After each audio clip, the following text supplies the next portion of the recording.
Me llamo Berenice. Tengo 34 años y soy auditora forense.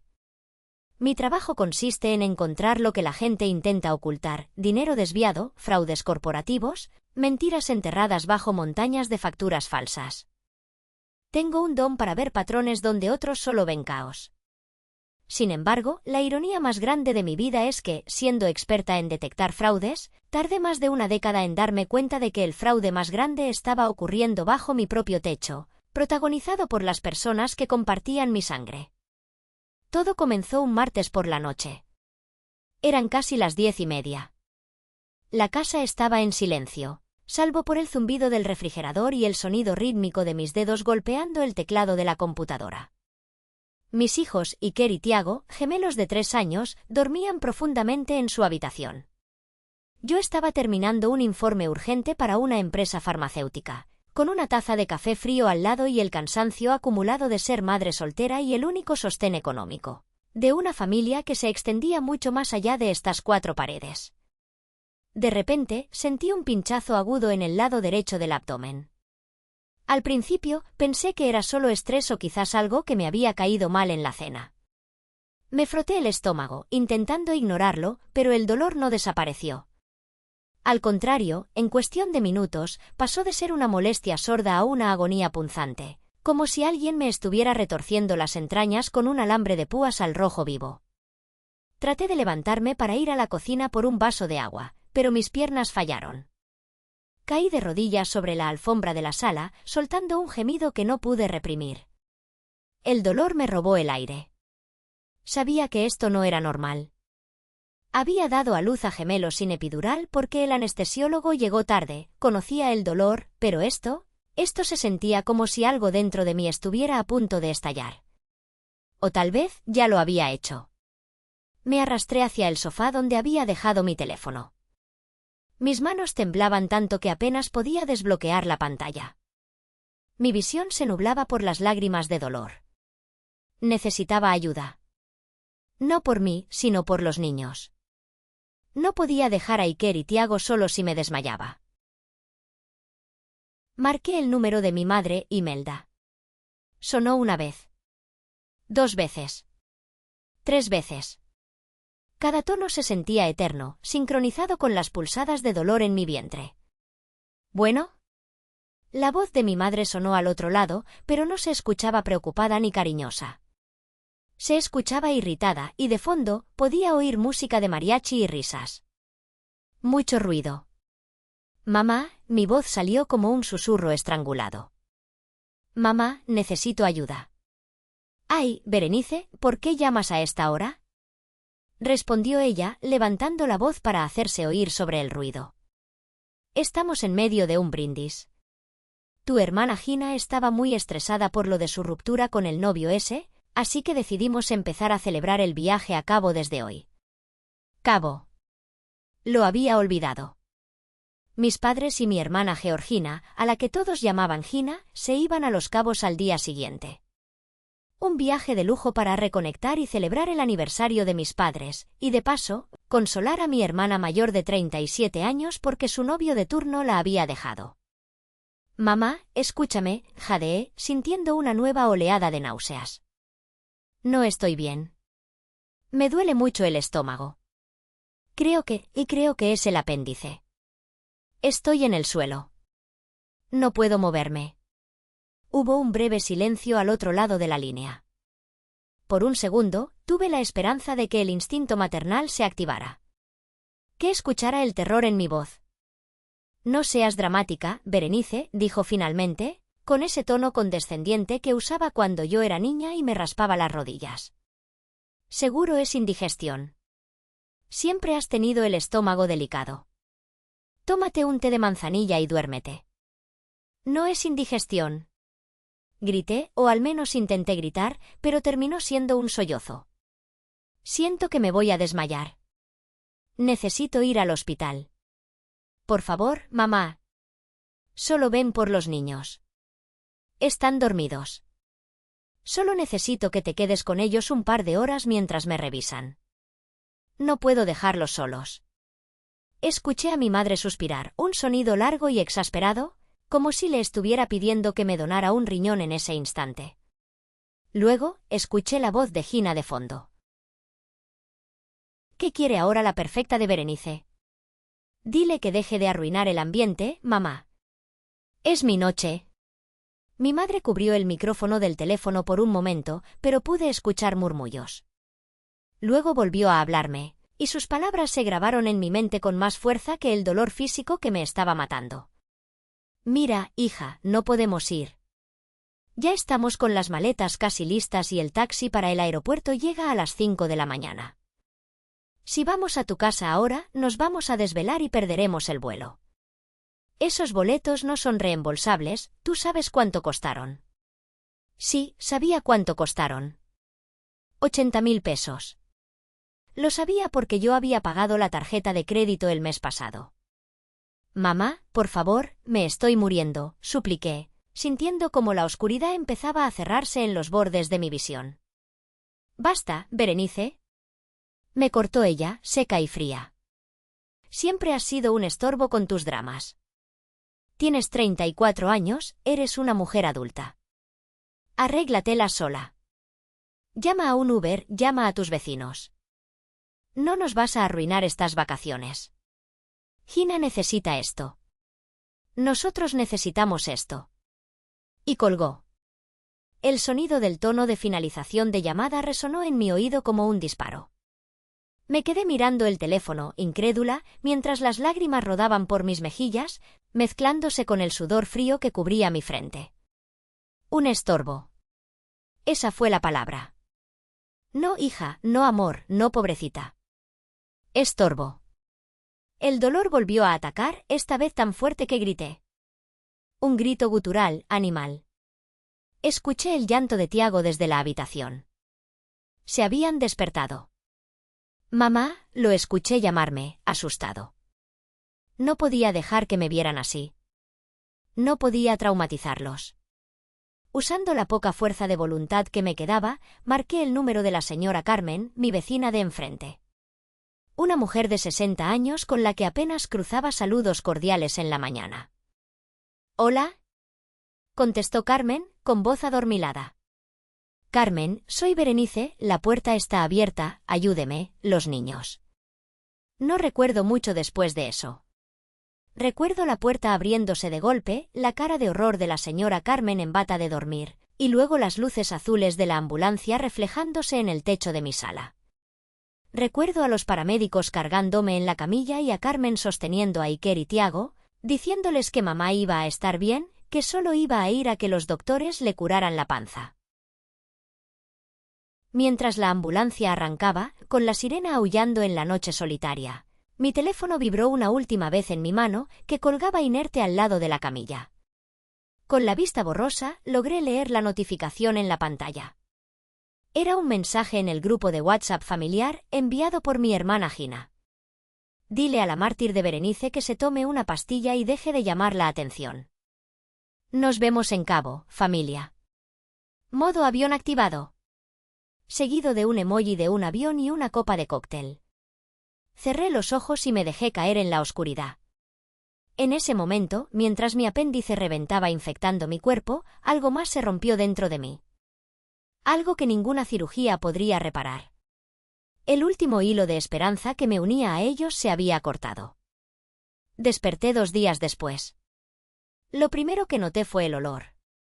Ese olor inconfundible a antiséptico, a limpio excesivo que solo tienen los hospitales.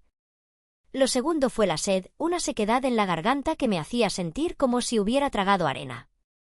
Intenté moverme, pero un dolor agudo en el abdomen me detuvo en seco, arrancándome un gemido. «Quieta, quieta, no te muevas, mi niña». Abrí los ojos y vi un rostro familiar inclinado sobre mí. No era mi madre. No era mi padre. Era mi tía Ofelia, la hermana menor de mi madre. La oveja negra de la familia, según ellos, porque se había casado con un mecánico y vivía en un barrio modesto, lejos de las pretensiones de grandeza de los demás. Sus ojos estaban rojos e hinchados, y sostenía mi mano con una fuerza reconfortante. «Tía», susurré, mi voz sonando rasposa. «SHH, no hables». «¿Estás bien, Berenice?». Estás a salvo, me acarició el cabello con ternura. Tuviste una peritonitis severa. El apéndice se reventó y la infección se extendió. El doctor dijo que si hubieras llegado media hora tarde, bueno, no pensemos en eso ahora. Estás viva. Eso es lo que importa. ¿Los niños?, pregunté, el pánico volviendo a mi pecho. Están bien. Están en mi casa. Iker y Tiago están jugando con mis nietos. La señora Carmen, tu vecina, me llamó esa misma noche. Ella encontró mi número en tu lista de contactos de emergencia pegada en el refrigerador. Bendita mujer. Suspiré aliviada, dejando caer la cabeza contra la almohada. Mis hijos estaban a salvo. Eso era todo lo que importaba. Pero entonces, la realidad golpeó. Miré alrededor de la habitación blanca y estéril. Estaba vacía, salvo por la tía Ofelia y un pequeño ramo de flores baratas que seguramente ella había traído. ¿Ellos saben?, pregunté, aunque ya conocía la respuesta. La tía Ofelia bajó la mirada, apretando los labios con rabia contenida. Los llamé, Berenice. Llamé a tu madre esa misma madrugada cuando llegué al hospital. Le dije que estabas en cirugía de emergencia, que era grave. ¿Y qué dijo? Dijo que ya estaban abordando el avión. La tía Ofelia soltó una risa amarga, sin humor. Dijo que seguramente los médicos estaban exagerando para cobrar más, y que no tenía sentido que ellos cancelaran el viaje porque ya no podían hacer nada, si tú estabas dormida por la anestesia. Dijo que te mandarían buenas vibras desde la playa. Sentí una lágrima caliente resbalar por mi sien hasta perderse en mi cabello. ¿Buenas vibras? Mi madre creía que con buenas vibras se curaba una peritonitis mientras ella tomaba margaritas bajo el sol. ¿Sabes qué es lo peor, tía?, dije, mirando al techo. Que no me sorprende. Ofelia me apretó la mano de nuevo.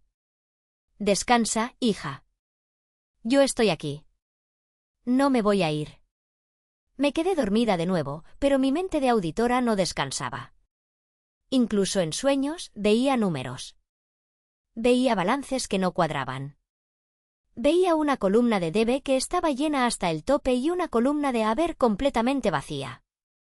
Cuando desperté de nuevo, ya era de noche. La tía Ofelia se había quedado dormida en el sillón incómodo de la esquina. Con mucho esfuerzo, estiré el brazo para alcanzar mi teléfono celular que estaba en la mesita de noche. Necesitaba ver la hora. Necesitaba conectarme con la realidad. La pantalla se iluminó y con ella llegó la confirmación final de mi estatus en esta familia. No había llamadas perdidas de mis padres. Ni una sola. Había un par de mensajes de texto genéricos de mi padre, Gabino, que decían: «Espero que te mejores pronto, hija. Aquí el clima está precioso».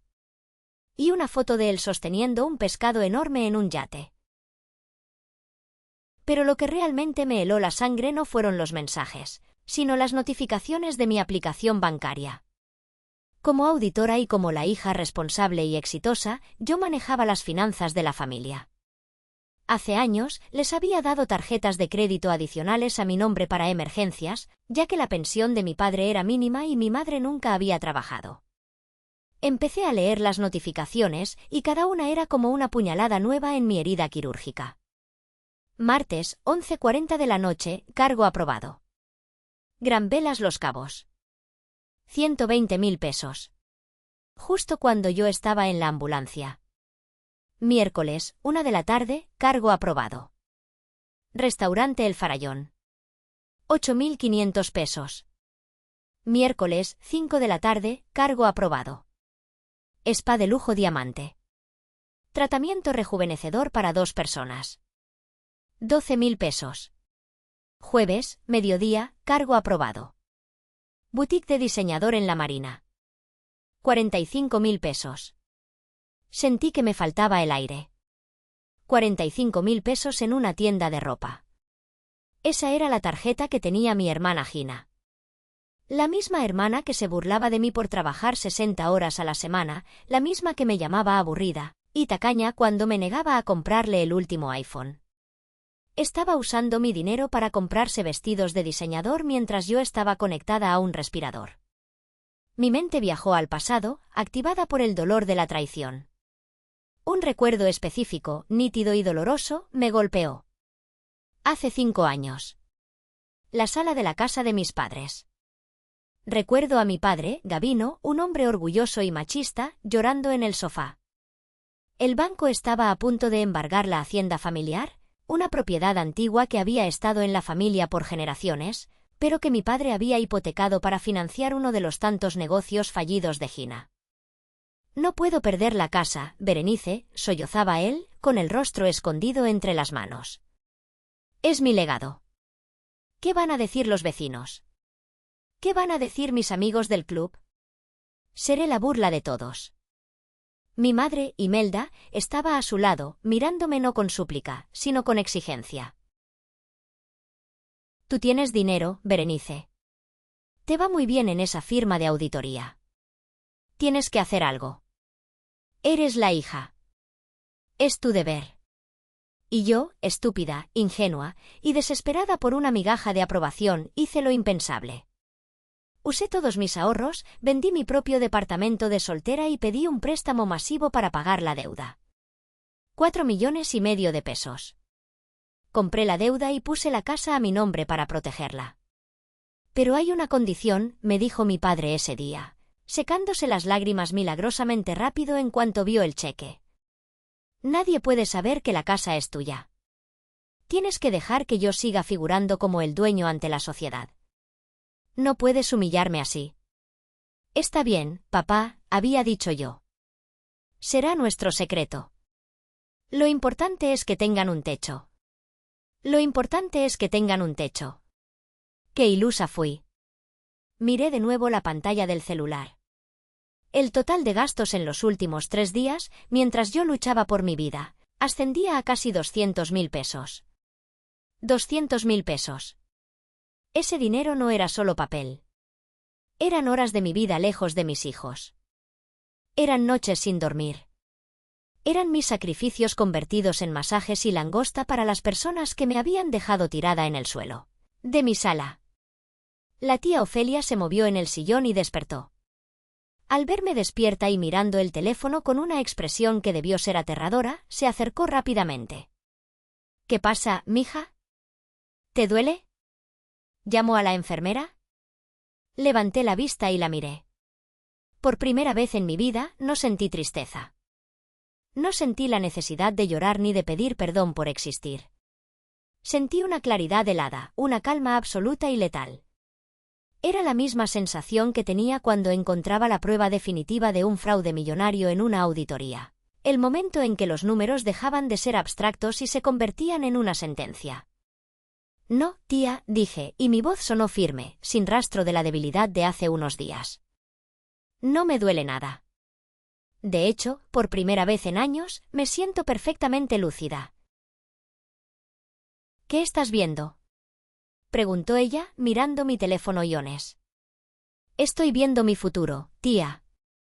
Y en mi futuro hay un recorte de personal masivo. Esa noche no volví a dormir. Pedí mi laptop, a pesar de las protestas de la tía Ofelia.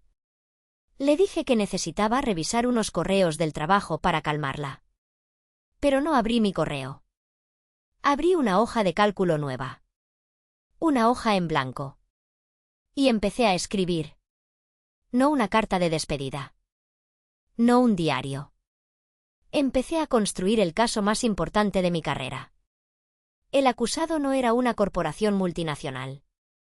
Los acusados eran Gavino, Imelda y Georgina. Y yo iba a ser juez, jurado y verdugo. El sábado era la fiesta. La gran fiesta de aniversario y bienvenida. Ellos pensaban que llegarían a celebrar su vida perfecta. No tenían idea de que yo también asistiría. Y yo no iba a llevar un regalo envuelto en papel brillante. Yo iba a llevar la verdad.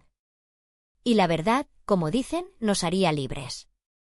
A mí me liberaría de ellos, y a ellos, bueno, a ellos los liberaría de la ilusión de que soy su cajero automático eterno.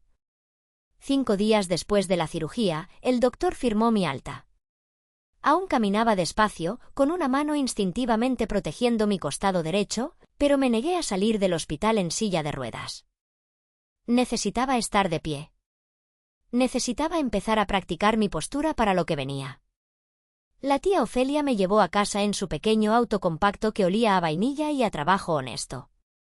Cuando entramos a mi casa, el silencio me recibió, pero esta vez no se sentía solitario, se sentía como un santuario. Mis hijos corrieron hacia mí con esa alegría pura y sin filtros que solo tienen los niños de 3 años, abrazando mis piernas con cuidado porque la tía ya les había explicado que mamá tiene una pupa en la pancita. «Mami, ¿ya no te vas a ir?», preguntó Iker, mirándome con sus grandes ojos oscuros. Me agaché con dificultad para quedar a su altura, ignorando el tirón en mis puntos de sutura. «No, mi amor. Mamá no se va a ir a ningún lado. Y nadie nos va a volver a dejar solos. Te lo prometo». Esa tarde, mientras la tía Ofelia preparaba una sopa de fideos en la cocina, sonó el timbre. Miré el reloj. Eran las 4 de la tarde. Mis padres y Gina debían haber aterrizado hace 2 horas. Respiré hondo. El primer enfrentamiento. Cuando abrí la puerta, no vi preocupación en sus rostros. Vi bronceados perfectos, sombreros de paja caros y esa energía vibrante de quien acaba de pasar una semana en el paraíso.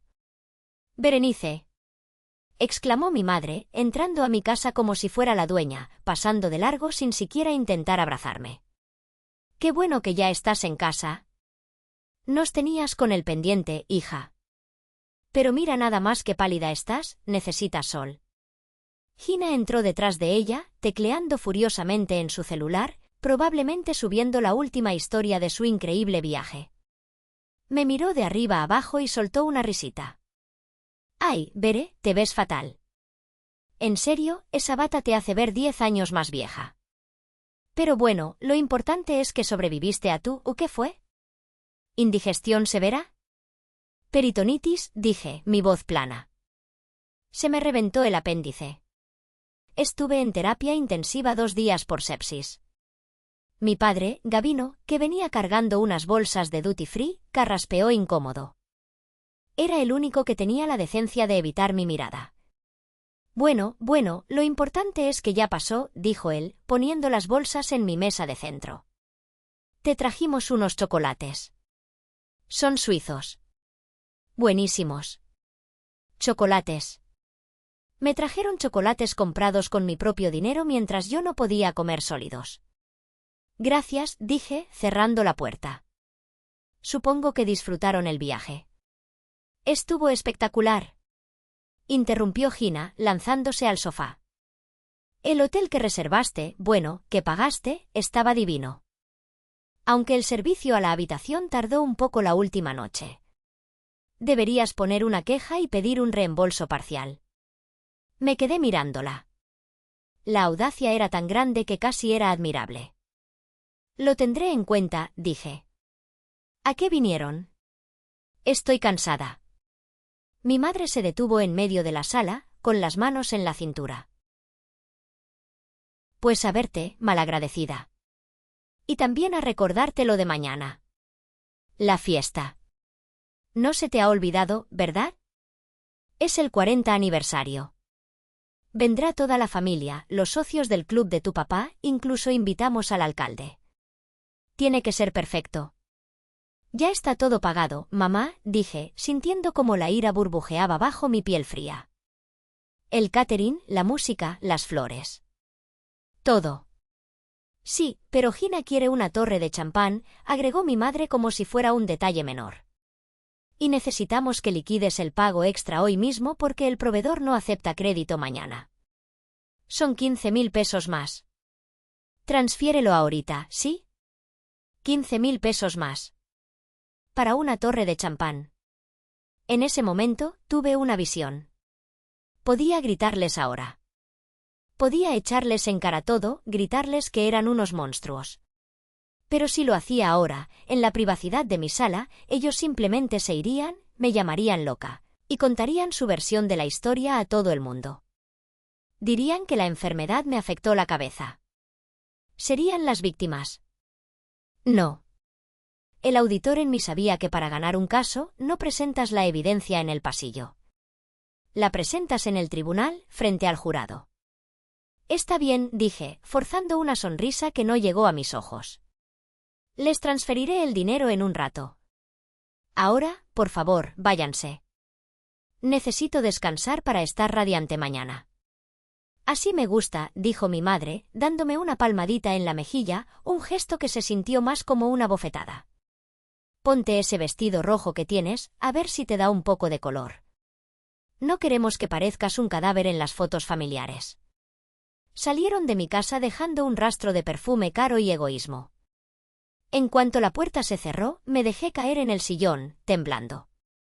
No de miedo, sino de pura adrenalina. ¿Estás bien? La tía Ofelia salió de la cocina con el cucharón en la mano, lista para defender a su sobrina si hubiera sido necesario. Estoy mejor que nunca, tía, respondí. Media hora después, sonó el timbre de nuevo. Pero esta vez, sabía quién era. Abrí la puerta y vi a un hombre mayor, apoyado en un bastón de madera tallada, con un sombrero de ala ancha y una mirada que, a pesar de sus 80 años, seguía siendo tan afilada como la de un águila. Don Fausto. Mi abuelo paterno. El padre de Gabino. El hombre que había construido la fortuna de la familia con sus propias manos trabajando la tierra, solo para ver cómo su hijo la despilfarraba en apariencias. Abuelo, dije, y esta vez sí sentí ganas de llorar. Él no dijo nada. Entró lentamente, se sentó en mi sillón y me indicó que me sentara frente a él. Me miró en silencio durante un largo minuto, estudiando mi rostro pálido, mis manos que apretaban los reposabrazos. Ofelia me contó todo, dijo finalmente, su voz grave y rasposa como la grava. Me contó que te dejaron sola. Que se fueron a gastar dinero mientras tú te desangrabas por dentro. Bajé la cabeza, avergonzada. Avergonzada de que él supiera lo poco que yo valía para su hijo. Lo siento, abuelo. No quería preocuparte. Don Fausto golpeó el suelo con su bastón, un sonido seco que me hizo saltar. No te disculpes. Bramó, aunque sus ojos no estaban enojados conmigo. La culpa no es tuya, Berenice. La culpa es mía. Yo crié a ese inútil de Gabino. Yo le di todo fácil y creé un monstruo que no sabe lo que es la responsabilidad. Y él se casó con esa mujer, esa Imelda que tiene el corazón más seco que un desierto. Se inclinó hacia adelante, apoyando ambas manos en el bastón. Hija, he visto tus estados de cuenta. No me mires así, soy viejo pero no estúpido. Sé que tú compraste la hacienda hace 5 años. Sé que tú pagas todo. He callado porque pensé que eso te hacía feliz, que era tu forma de honrar a la familia. Pero esto, dejarte morir, esto no es familia. Esto es parasitismo. Me miró fijamente a los ojos. ¿Hasta cuándo vas a comprar su amor, hija? El amor que se compra no es real. Y el precio que estás pagando ya es demasiado alto. Casi te cuesta la vida. Sus palabras rompieron la última barrera que me quedaba. No sé qué hacer, abuelo, confesé. Si los corto, me odiarán. Dirán que soy mala hija. Me quedaré sola. Don Fausto sonrió, una sonrisa triste pero llena de sabiduría. Mija, ya estás sola. Estabas sola en esa ambulancia. Ellos ya te abandonaron. Lo único que harás ahora es oficializarlo. Y sobre ser mala hija, prefiero que seas una mala hija viva y rica, a una buena hija muerta y pobre. Metió la mano en el bolsillo de su chaleco y sacó un USB antiguo. Mañana es la fiesta. Van a proyectar un vídeo con fotos de su vida perfecta. Yo tengo acceso a la computadora del DJ. Si tú tienes la verdad, Berenice, yo te doy el escenario. ¿Tienes el valor? Miré el USB en su mano. Luego miré hacia la cocina, donde mis hijos reían con la tía Ofelia. Pensé en sus futuros. Pensé en cada peso que había gastado en bolsos para Gina que podrían haber ido al fondo universitario de Iker y Tiago. Me levanté, ignorando el dolor de mi cicatriz, fui a mi escritorio y tomé mi laptop. Abuelo, dije, conectando el USB. No solo tengo valor. Tengo recibos. Tengo fechas. Tengo contratos. Vamos a darles un espectáculo que nunca olvidarán. Esa noche, el abuelo, la tía Ofelia y yo nos sentamos alrededor de la mesa del comedor. No como conspiradores, sino como auditores de la justicia. Trabajamos hasta las 3 de la mañana. Cada factura escaneada, cada captura de pantalla de mensajes crueles, cada documento legal de propiedad. Armamos una presentación. No era un vídeo sentimental. Era una autopsia financiera y moral de la familia. Cuando terminamos, el abuelo miró la pantalla y asintió. Mañana va a llover fuego en Guadalajara, dijo. Descansa, mija. Vas a necesitar fuerza para sostener el micrófono. A la mañana siguiente, el sol entró por la ventana de mi estudio, iluminando las tazas de café vacías y las montañas de papeles que cubrían mi escritorio. No había dormido, pero no sentía cansancio. Sentía esa claridad eléctrica que precede a un gran descubrimiento. Durante 10 años, había evitado mirar las finanzas de mi familia con mis ojos de auditora. Lo había mirado con ojos de hija, perdonando excesos, justificando gastos, ignorando las señales de alerta porque quería creer que me amaban. Pero anoche, esos ojos de hija se habían cerrado para siempre. Ahora, solo quedaba la profesional. La mujer que había desmantelado esquemas de lavado de dinero en empresas Fortune 500. Tenía 3 monitores encendidos. En el de la izquierda, los estados de cuenta bancarios de los últimos 120 meses. En el del centro, una hoja de cálculo maestra que crecía minuto a minuto. En el de la derecha, el contrato de compraventa de la hacienda La Esperanza. Dios mío, susurró la tía Ofelia, entrando con una sarola de desayuno y mirando la pantalla central sobre mi hombro. Berenice, ¿esa cifra es real? Señalé la celda final, resaltada en rojo sangre. Sí, tía. Es real. 8.942.350 pesos. Ese era el costo total de ser una buena hija. Casi 9 millones de pesos. Vamos a desglosarlo, dije, más para mí que para ella, practicando mi discurso. Primero, la hipoteca. Cuando papá perdió el negocio de importaciones en 2019, el banco iba a quitarles la casa. Yo pagué la deuda vencida y reestructuré el préstamo a mi nombre. 4,5 millones de pesos. Ellos viven ahí gratis. No pagan ni el impuesto predial. Mis dedos volaban sobre el teclado, categorizando cada gasto con una etiqueta fría y descriptiva. Segundo, mantenimiento de estilo de vida. Abrí una subcarpeta llena de recibos digitales. Supermercado de alta gama, membresía del club de golf de papá, salón de belleza semanal para mamá y Gina. Promedio mensual, 35.000 pesos. Durante 10 años. Haz la cuenta. Son más de 4 millones de pesos en pura vanidad. ¿Y Gina? Preguntó la tía, con desprecio en la voz. Esa muchacha nunca ha trabajado un día en su vida. Dice que es influencer, pero yo solo veo que influye en tu cuenta bancaria. Solté una risa seca. Gina es la categoría más interesante. Mira esto. Hice clic en una pestaña titulada Proyecto Emprendedor Georgina.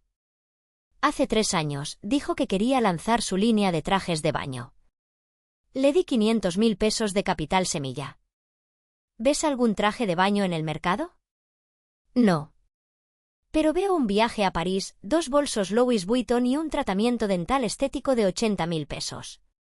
Pero lo que más me dolió no fueron las grandes sumas. Fueron los pequeños robos emocionales. Encontré un cargo de hace 2 años, Farmacia San Pablo, 2.000 pesos. Recordé ese día. Mamá me llamó diciendo que papá necesitaba medicina urgente para la presión y que no tenían efectivo. Yo transferí el dinero inmediatamente. Al revisar el detalle de la factura hoy, vi que no compraron medicina para la presión. Compraron cremas antiarrugas y una caja de chocolates importados. Me mintieron sobre la salud de papá para comprar crema. Son unos monstruos, murmuró Ofelia, persignándose. ¿Cómo pudiste aguantar tanto, mija? Porque me entrenaron para esto, tía, respondí, cerrando la laptop con un golpe seco. Desde niña me enseñaron que el amor es transaccional. Si sacaba 10, me querían. Si pagaba la cuenta, me sonreían. Si decía no, era mala. Me condicionaron como a un perro de Pavlov, solo que en lugar de salivar con una campana, yo abría la cartera cuando veía una lágrima de mamá. Me levanté y fui hacia el espejo de cuerpo entero que había en la esquina. Miré mi reflejo.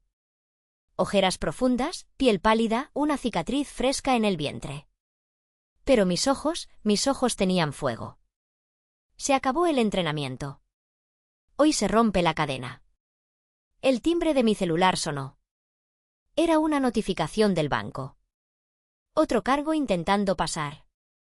Intento de cargo, Aerolínea Emirates, vuelo a Bali, 150.000 pesos. Tarjeta terminación 4589, Georgina.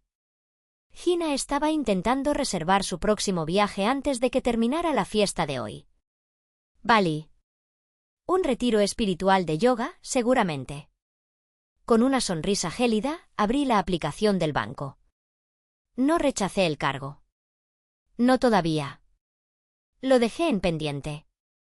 Quería que ella creyera que todo seguía igual hasta el último segundo. Tía, dije, girándome. Saca el vestido rojo. ¿El rojo? Ofelia parpadeó. Pero tu madre dijo que el código de vestimenta para la familia es tonos pastel. Dijo que quería que tú fueras de beige para no desentonar. Exacto. Ella quiere que sea beige. Quiere que sea parte del fondo, invisible, insípida. Hoy no voy a ser el fondo. Hoy voy a ser la señal de advertencia. Me vestí con cuidado. El vestido rojo sangre se ajustaba a mi cuerpo, ocultando la faja médica que protegía mis puntos. Me maquillé cubriendo la palidez, pintando mis labios del mismo tono carmesí. Me puse los tacones más altos que tenía. Me dolía el abdomen al estar erguida, pero usé ese dolor como combustible. Cada punzada me recordaba por qué estaba haciendo esto. Cuando bajé a la sala, el abuelo Fausto estaba esperándome. Llevaba su mejor traje de charro antiguo, impecable, con los botones de plata brillando. Parecía un general listo para la guerra. «Te ves como tu abuela», dijo él, con los ojos brillantes. Ella tampoco le tenía miedo a las tormentas. ¿Tienes la memoria USB? Levanté la pequeña unidad metálica que colgaba de mi collar como un dije. Aquí está mi corazón, abuelo. O al menos, lo que costó. Bien. Vámonos. El espectáculo debe comenzar. Subimos al auto. Mis hijos se quedaron con la hija de la tía Ofelia. Les di un beso largo a cada uno, inhalando su olor a bebé y talco. Lo hacía por ellos. Para que nunca, jamás, tuvieran que comprar el cariño de nadie.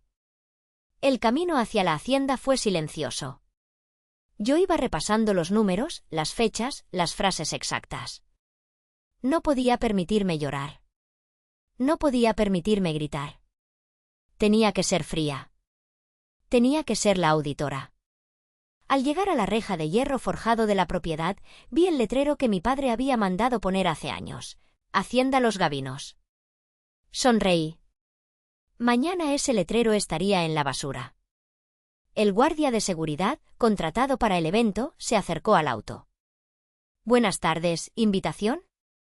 Bajé la ventanilla y me quité las gafas de sol. Soy Berenice. La dueña. El guardia revisó su lista. Disculpe, señorita.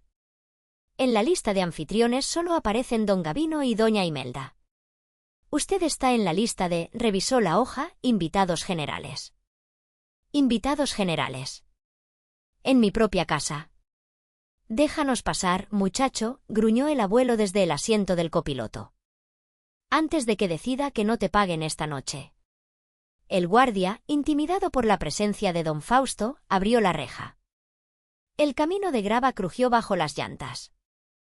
A lo lejos vi las carpas blancas, las mesas decoradas con manteles de lino, los arreglos florales gigantescos que costaban más que el salario mensual de un obrero. Escuché la música de un cuarteto de cuerdas tocando Vivaldi. Todo era perfecto. Todo era hermoso. Todo era una mentira pagada con mi sangre.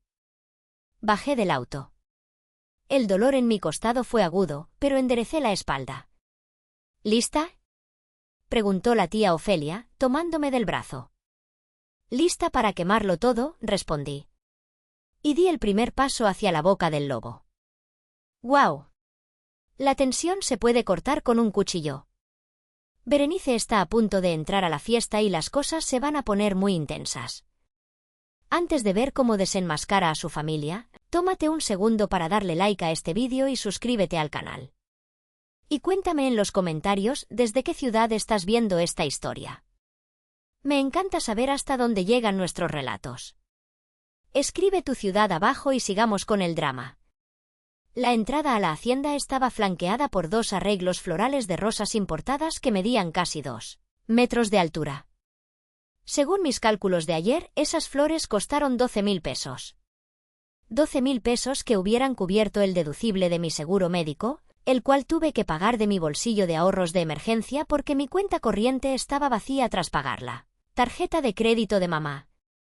Caminé del brazo del abuelo Fausto, con la tía Ofelia siguiéndonos como una escolta silenciosa. El jardín estaba lleno. Había al menos 100 personas. Reconocí a los amigos del club de golf de mi padre, señores con guayaberas de lino y habanos, y a las amigas de la alta sociedad de mi madre, mujeres que competían por ver quién tenía más cirugías y más diamantes. Todos bebían mi champán. Todos comían mis canapés de salmón ahumado. Ahí están. La voz chillona de Gina cortó el aire. Mi hermana venía hacia nosotros con una copa en la mano, luciendo un vestido color champán con pedrería que, sabía perfectamente, costaba 18.000 pesos. Se veía radiante, bronceada por el sol de Cabo, sin una sola preocupación en el mundo. Cuando me vio, su sonrisa se congeló por una fracción de segundo. Sus ojos escanearon mi vestido rojo. Berenice, dijo, arrastrando las vocales, acercándose para darme un beso al aire sin tocar mi piel. Te dije que el tema era elegancia pastel. Ese rojo es muy agresivo. Pareces una bailarina de cabaret. Y tú pareces muy descansada para alguien que tiene una hermana que casi muere hace 4 días, respondí, mi voz suave pero cortante. Gina soltó una risita nerviosa y miró a los invitados cercanos para asegurarse de que nadie hubiera escuchado. Ay, no empieces con tu victimismo, por favor. Hoy es el día de papá y mamá. No lo arruines con tus vibras negativas. Y hola, abuelo, se dirigió a don Fausto. Pensé que no vendrías. Papá dijo que estabas muy viejo para estas fiestas. Estoy viejo, no muerto, niña, respondió el abuelo, golpeando suavemente el pasto con su bastón. Y vine a ver el espectáculo. ¿Qué espectáculo?, preguntó ella, confundida. El de la vida, mijita. El de la vida. En ese momento, mis padres se acercaron. Parecían la pareja perfecta de una revista. Mi padre, Gabino, lucía distinguido con su traje gris, y mi madre, Imelda, llevaba un vestido de seda lavanda y el collar de perlas que yo le regalé hace 3 Navidades. ¡Hija!, exclamó mi madre, abriendo los brazos pero deteniéndose a medio metro de mí. Llegaste tarde. El fotógrafo ya se fue a tomar un descanso. Queríamos la foto familiar en la entrada. Y ese vestido, bueno, ya que... Al menos te tapas las ojeras con maquillaje.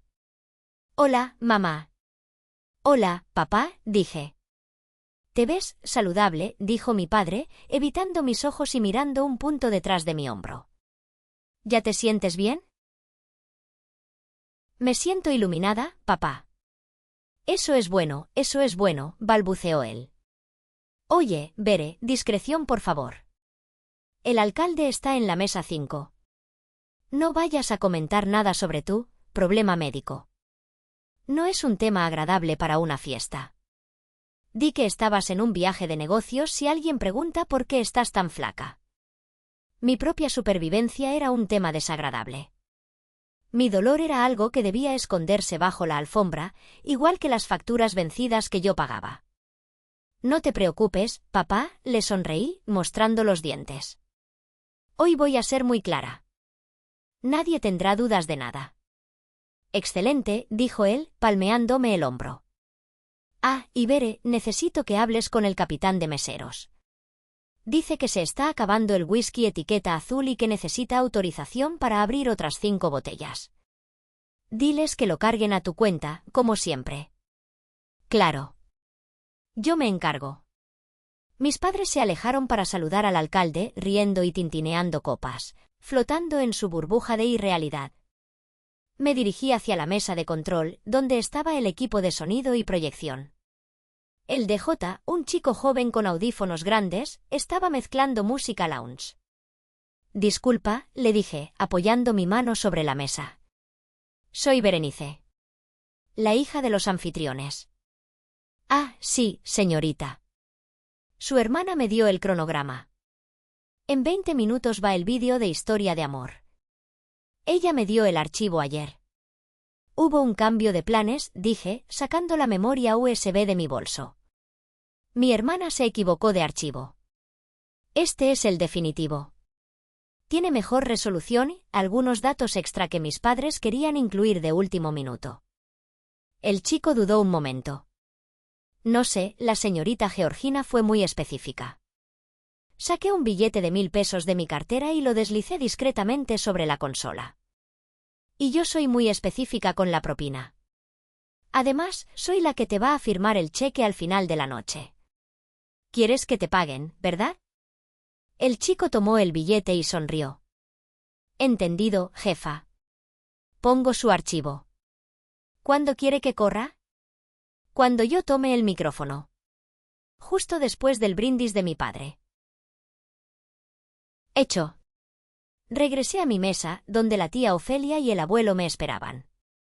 Me senté, sintiendo como el corazón me golpeaba contra las costillas. Miré alrededor. Veía a mis tíos, primos lejanos, amigos de la familia. Todos comiendo, bebiendo, riendo.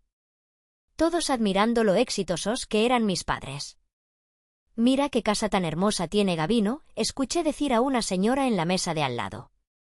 Y qué hijas tan guapas.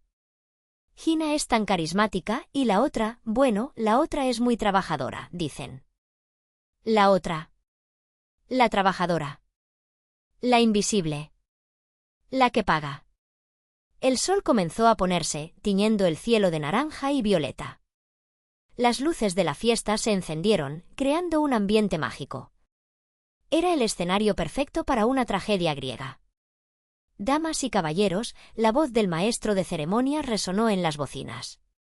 Por favor, tomen sus copas. Es hora de escuchar unas palabras de nuestro anfitrión, el señor Gabino, celebrando 40 años de amor y prosperidad.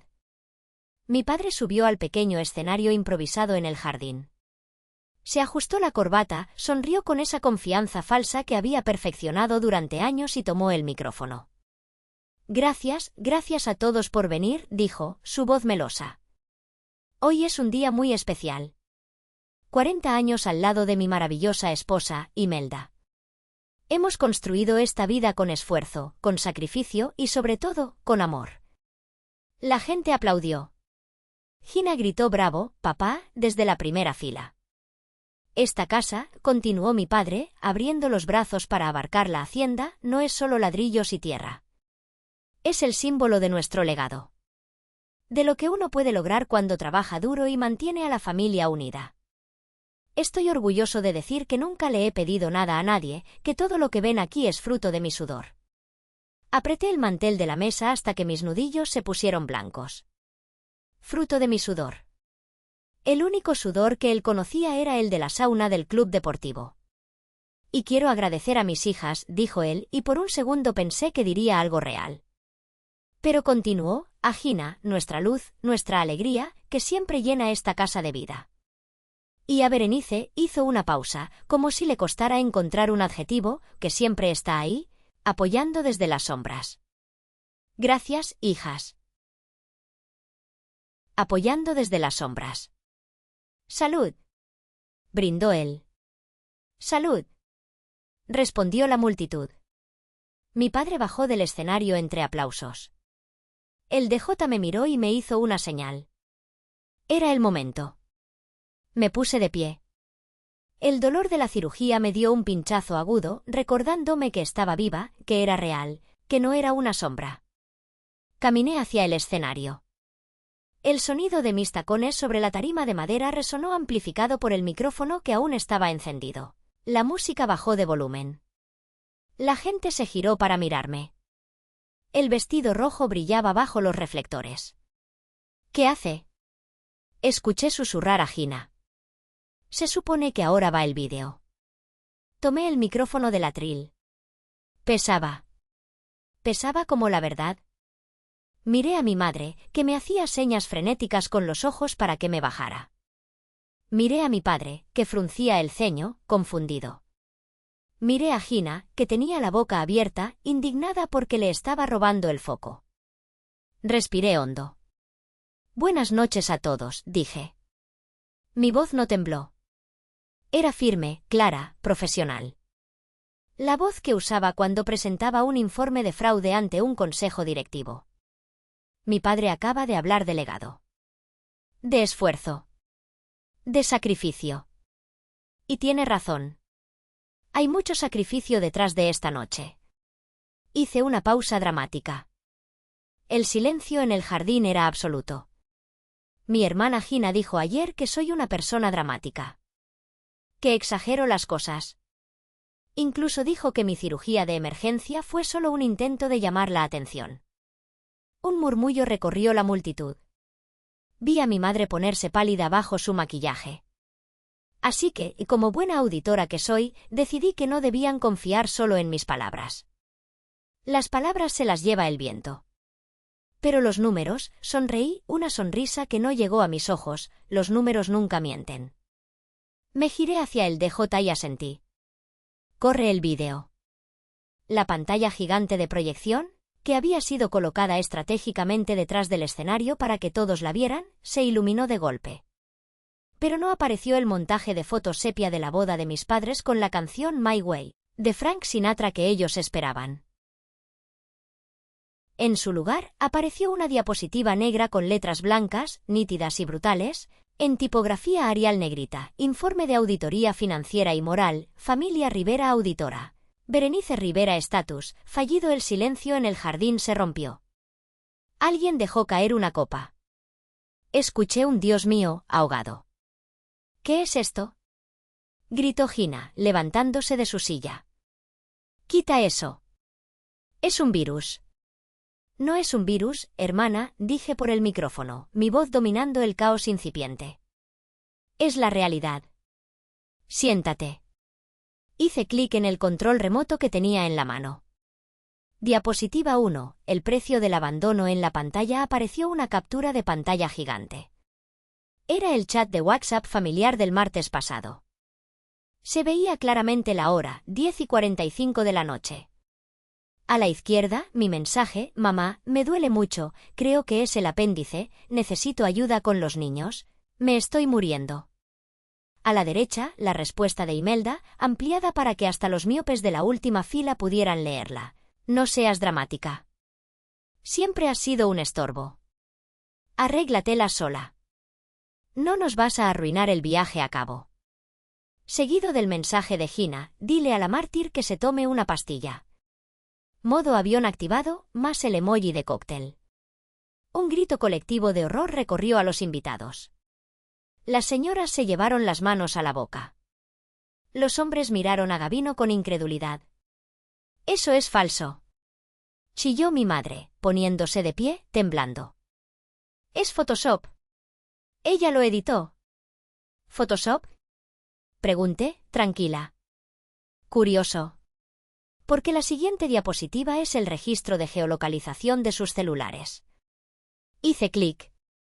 Diapositiva 2, cronología de una emergencia versus unas vacaciones. La pantalla se dividió en dos. Lado izquierdo, Berenice. 11 de la noche, ingreso a urgencias. 11:30 de la noche, código azul. Ruptura de apéndice. 12 de la noche, inicio de cirugía mayor. Pronóstico reservado. Lado derecho, familia Rivera. 11 de la noche, check-in en Uber hacia el aeropuerto. 9 de la mañana, día siguiente check-in en Gran Velas Los Cabos.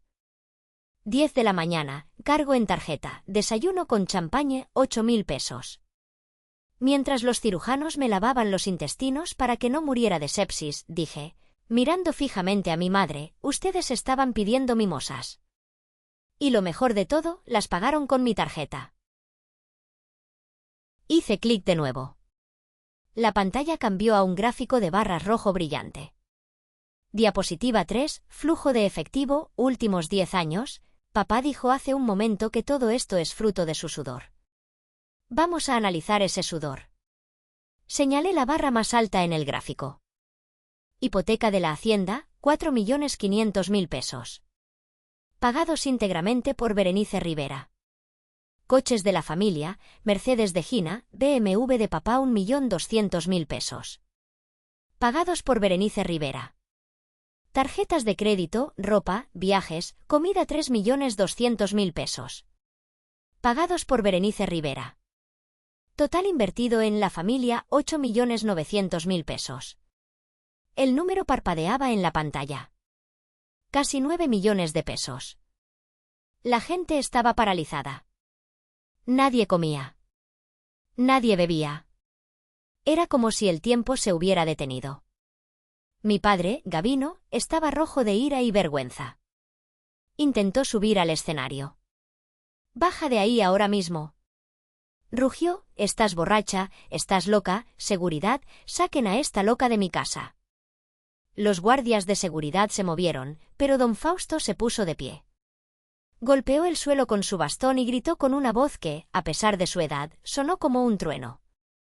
«Nadie toca a mi nieta». Los guardias se detuvieron, confundidos. Me giré hacia mi padre, que estaba al pie del escenario, jadeando. «¿Tu casa, papá?» Pregunté, suavemente, «¿Estás seguro?» Hice clic en la última diapositiva. Era un documento legal escaneado. Una escritura pública. Propietario único y legítimo, Berenice Rivera. Fecha de adquisición, 15 de mayo de 2019. Tú perdiste esta casa hace 5 años, papá. Ibas a la bancarrota. Yo la compré. Yo pagué tus deudas de juego y tus malos negocios. Te dejé vivir aquí, te dejé fingir que eras el dueño, porque me pediste que salvara tu orgullo.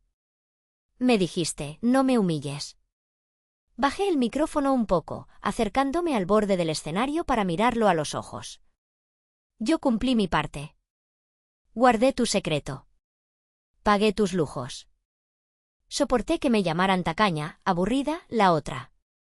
Solo pedí una cosa a cambio. Una sola cosa en 10 años. Que cuidaran a mis hijos por 2 horas mientras yo me moría. Se me quebró la voz por primera vez, pero no fue por debilidad, fue por la pura intensidad de la rabia. Y me dijeron arréglatela sola. Me llamaron estorbo. Miré a Gina, que estaba llorando, pero no de arrepentimiento, sino de pánico al ver que su mundo se desmoronaba. Bueno, familia. Ustedes ganaron. Ya no soy un estorbo. He decidido quitarles ese peso de encima. Saqué unas tijeras del bolsillo de mi vestido.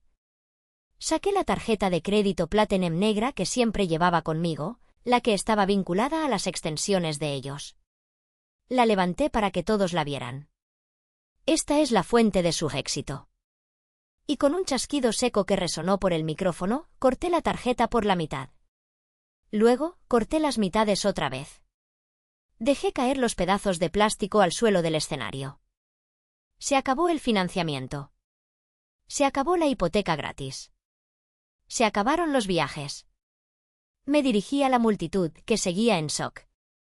Lamento arruinar la fiesta. Pero creo que ya no hay nada que celebrar. Ah, y una cosa más. Miré a mis padres. Tienen 30 días para desalojar mi propiedad. Y cuando digo mi propiedad, me refiero a esta casa, a los muebles, y a los coches que están a nombre de mi empresa. Sugiero que empiecen a empacar. Tal vez Gina pueda vender sus bolsos Louis Vuitton para pagar la mudanza. Solté el micrófono. Cayó al suelo con un golpe sordo que hizo eco en los altavoces, un sonido final, definitivo. Bajé del escenario. La multitud se abrió como el mar rojo ante Moisés. Nadie se atrevió a decir una palabra. Nadie se atrevió a mirarme con lástima. Me miraban con miedo. Me miraban con respeto. Caminé hacia donde estaba el abuelo Fausto y la tía Ofelia. El abuelo tenía lágrimas en los ojos, pero estaba sonriendo con un orgullo feroz. «Vámonos, mija», dijo él, ofreciéndome su brazo. «Aquí huele a basura». Mientras caminábamos hacia la salida, escuché el primer grito de mi madre. Un aullido histérico, desesperado. «Berenice. No puedes hacernos esto. Somos tu sangre». No me detuve. No miré atrás. «La sangre te hace pariente», dije en voz baja, solo para mí. «La lealtad te hace familia. Y ustedes no tienen ninguna de las dos». Salimos de la hacienda, dejando atrás el caos, los gritos y la falsa perfección hecha pedazos. Me dolía la herida de la cirugía, me dolían los pies por los tacones, pero mi alma se sentía más ligera que el aire. Era libre. Por primera vez en 34 años, era completamente libre. El viaje de regreso a casa de la tía Ofelia fue silencioso, pero no era un silencio incómodo. Era el silencio reverente que se produce después de que un huracán ha pasado y solo queda inspeccionar los daños. Mis hijos, Iker y Tiago, ya estaban dormidos en el sofá de la tía cuando llegamos.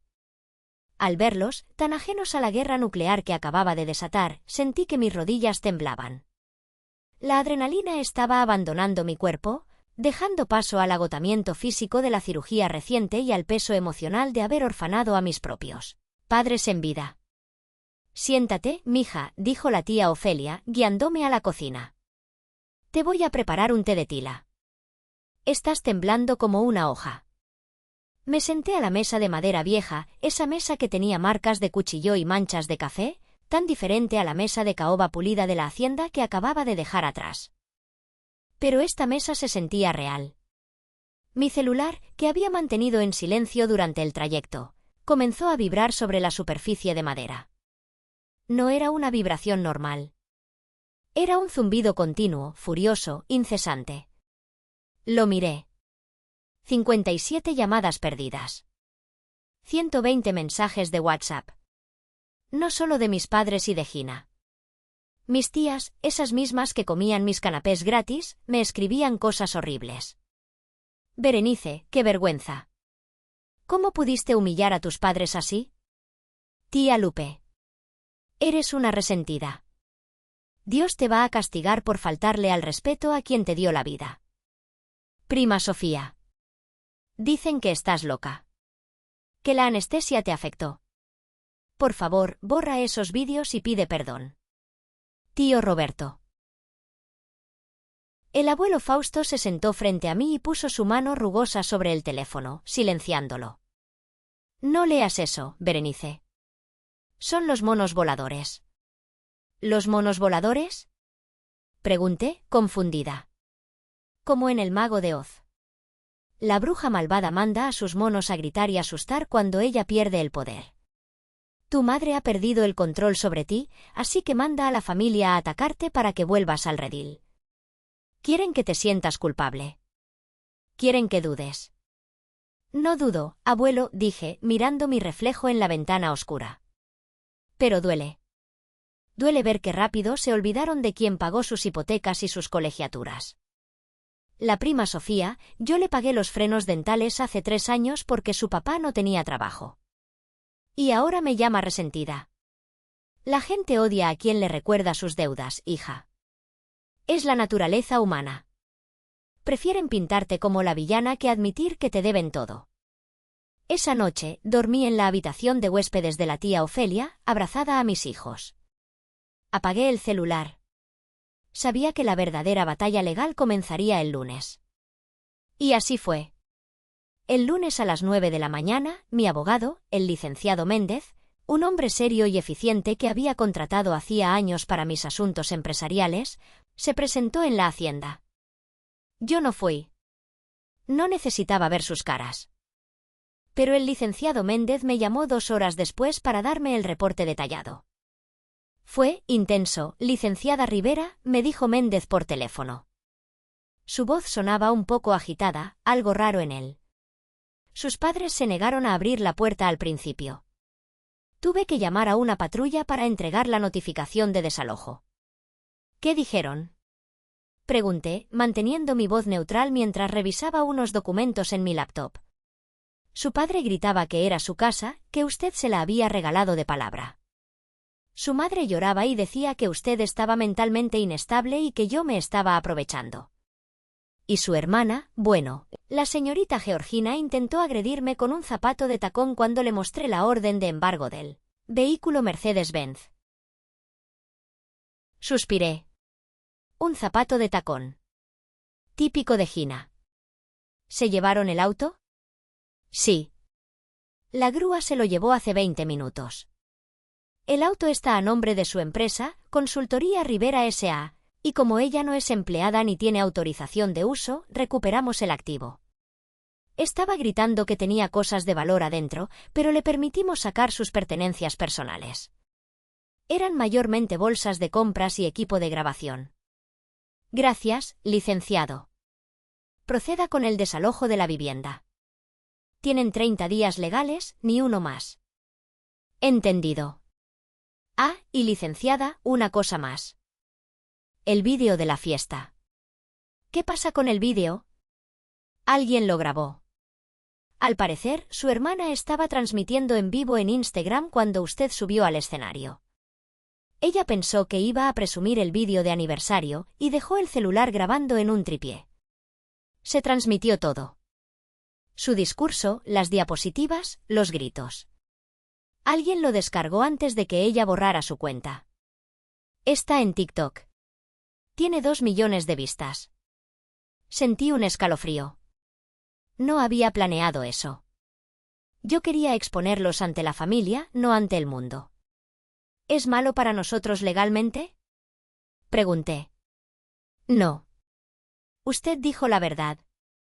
Mostró documentos públicos. No hay difamación si es verdad. Pero prepárese, porque la opinión pública en México es apasionada. Colgué, con manos temblorosas, abrí TikTok. Busqué boda aniversario Rivera fraude. Ahí estaba. Mi vestido rojo brillando como una llama. Mi voz firme enumerando los millones. Y los comentarios. Miles de comentarios. Reina. Eso es poner límites. Yo mantuve a mis padres 10 años y me pagaron igual. Te entiendo, hermana. La cara de la mamá cuando sale la factura del spa no tiene precio. ¿Alguien sabe quién es esa chica? Necesito que audite mi vida. Por supuesto, había comentarios negativos llamándome mala hija, pero eran la minoría. La gran mayoría me veía como una heroína. Pero yo no me sentía una heroína. Me sentía como alguien que acababa de amputarse una pierna gangrenada. Dolía, sangraba, y sabía que nunca volvería a caminar igual, pero al menos la infección ya no me mataría. Los 30 días de plazo pasaron volando.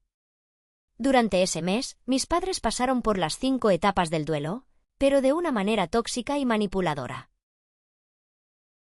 Primero, la negación. Fingieron ante sus amigos que se mudaban porque la casa les quedaba grande y querían algo más íntimo. Luego, la ira. Mi padre vino a mi oficina un martes. Intentó entrar a la fuerza, gritando que yo le había robado su dignidad. Los guardias de seguridad del edificio tuvieron que sacarlo. Fue la última vez que lo vi en persona. Se veía viejo, desaliñado, sin el brillo de la arrogancia que el dinero ajeno le daba. Después, la negociación. Mi madre me mandó una carta larga, escrita a mano, perfumada con su fragancia de siempre. Hija mía, sé que estás dolida. Tal vez nos equivocamos en algunas cosas. Pero somos familia. Te propongo algo, déjanos la casa y te prometemos que Gina buscará trabajo. Solo necesitamos un poco más de tiempo. No puedes hacernos esto, ¿qué dirán los vecinos? Ni una disculpa real. Ni un ¿cómo sigues de tu cirugía? Solo ¿qué dirán los vecinos? Rompí la carta y la tiré a la basura. La depresión le tocó a Gina. Sin coche, sin tarjetas de crédito y con su reputación destrozada en redes sociales, donde la bautizaron como almohadilla Lady Parasito, cayó en una realidad que nunca había conocido. Sus amigos influencers desaparecieron en cuanto ella ya no pudo pagar las cuentas en los antros. Y finalmente llegó la aceptación, o más bien, la resignación forzada. El día 30 fui a la hacienda con el licenciado Méndez y un cerrajero. La casa estaba vacía. Bueno, no vacía de muebles, porque legalmente muchos muebles eran míos, pero vacía de vida. Se habían llevado todo lo que pudieron cargar. Faltaban los cuadros, la platería, incluso las cortinas de seda de la sala principal. Caminé por los pasillos vacíos. Mis tacones resonaban en el mármol frío. Entré a la que fue mi habitación de infancia. Estaba intacta, polvorienta. Se notaba que nadie había entrado ahí en años, excepto tal vez para guardar cajas de cosas inútiles de Gina. En la cocina, encontré una nota pegada en el refrigerador con un imán de Cabo San Lucas. Era de mi madre. Espero que seas feliz en tu soledad con tu dinero. Algún día tus hijos te harán lo mismo. Arranqué la nota y la arrugué en mi puño. No, mamá, susurré al aire vacío. Mis hijos no me harán lo mismo, porque yo no los voy a criar para que sean mis esclavos. Esa tarde, puse el letrero de se vende en la reja. No quería vivir ahí. Esa casa olía a mentiras y a decepción. Con el dinero de la venta, haría algo mejor. Me enteré por la tía Ofelia de dónde habían terminado. Mi padre, Gavino, tuvo que tragarse su orgullo y pedir trabajo. A los 62 años, sin experiencia laboral reciente y con fama de moroso, lo único que consiguió fue un puesto de supervisor en un almacén de materiales de construcción, propiedad de un antiguo amigo que le hizo el favor por lástima. Trabajaba 10 horas al día, rodeado de polvo y ruido. Mi madre, Imelda, se mudó a un pequeño departamento de 2 recámaras en una colonia popular, lejos del club de golf. Tuvo que aprender a cocinar y a limpiar, porque ya no había dinero para empleada doméstica. La tía Ofelia me contó que la vio en el mercado regateando el precio de los tomates, con el tinte de pelo ya crecido y las uñas sin manicura. Y Gina tuvo el despertar más rudo de todos. Sin título universitario, porque dejó 3 carreras a la mitad y sin experiencia, terminó trabajando en un call center bilingüe, atendiendo quejas de clientes estadounidenses furiosos por 8.000 pesos al mes. 8.000 pesos. Lo que antes se gastaba en una cena. El karma no había llegado con una explosión. Había llegado con la rutina gris y aplastante de la vida real de la que yo los había protegido durante tanto tiempo. Han pasado 6 meses desde la fiesta. 6 meses desde que corté el cordón umbilical financiero que me asfixiaba. Mi vida no es perfecta, pero es mía. Vendí la hacienda por 12 millones de pesos. Con ese dinero, liquidé mi propia hipoteca de la casa pequeña donde vivía, compré un local comercial para mi firma de auditoría y, lo más importante, creé un fideicomiso blindado para la educación de Iker y Tiago. Nadie, absolutamente nadie, podrá tocar ese dinero jamás. La tía Ofelia se mudó conmigo. No como empleada, sino como familia. Ella cuida a los niños cuando trabajo y yo me aseguro de que no le falte nada.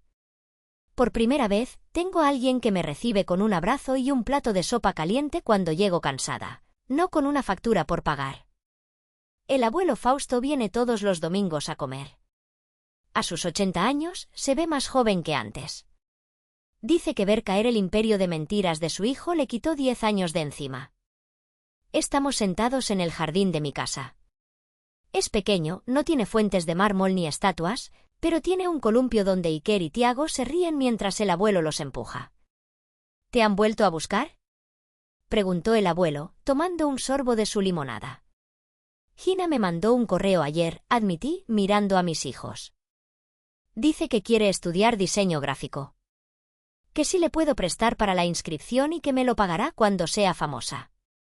El abuelo soltó una carcajada ronca. ¿Y qué le respondiste? Le mandé el enlace de las becas del gobierno y le deseé suerte. Bien hecho, mija. Bien hecho. Me recosté en la silla de jardín, cerrando los ojos bajo el sol de la tarde. Mi cicatriz del apéndice ya es solo una línea blanca fina en mi piel. A veces, cuando cambia el clima, me da una pequeña punzada. Me gusta esa punzada. Es mi recordatorio.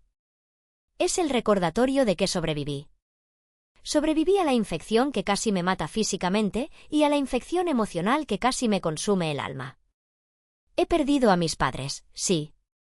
A veces, en las noches oscuras, todavía siento la punzada de la orfandad, el deseo infantil de que mi madre me quiera, de que mi padre esté orgulloso de mí por quien soy y no por lo que doy.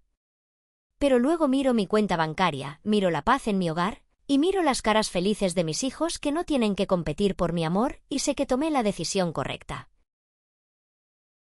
El amor no es sacrificio ciego.